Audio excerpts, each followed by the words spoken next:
നമസ്കാരം, VCV ന്യൂസിലേക്ക് സ്വാഗതം. ഞാൻ VC മനോജ്. ആദ്യം പ്രധാന വാർത്തകൾ. റംസാനിലെ അവസാന വെള്ളിയാഴ്ചയെ ഇനിയും പുൽകാമെന്ന പ്രത്യാശയോടെ യാത്രയാക്കി വിശ്വാസികൾ.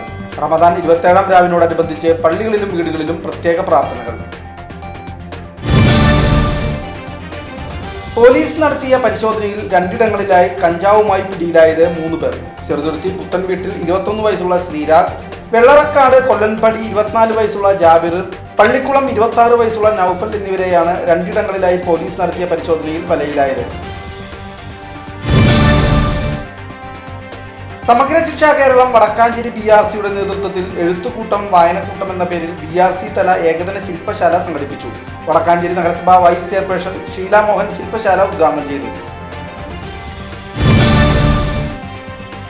സ്നേഹത്തിന്റെയും സാഹോദര്യത്തിന്റെയും സൗഹാർദ്ദത്തിന്റെയും സന്ദേശവും ലഹരിക്കെതിരെ പോരാട്ടവുമായി എങ്കക്കാട് മങ്കര മഹല്ല് കമ്മിറ്റിയും പൂർവ്വ വിദ്യാർത്ഥികളും ചേർന്ന് നടത്തിയ സമൂഹ നോമ്പുതുറ വേറിട്ട കാഴ്ചയായി. വടക്കാഞ്ചേരി MLA സേവ്യർ ചിറ്റപ്പള്ളി സമൂഹ നോമ്പുതുറ ഉദ്ഘാടനം ചെയ്തു.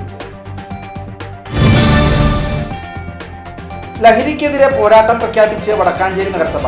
വടക്കാഞ്ചേരിയിൽ മാർച്ച് 29-ന് മനുഷ്യച്ചങ്ങല തീർക്കുമെന്ന് നഗരസഭാ ചെയർമാൻ PN സുരേന്ദ്രൻ.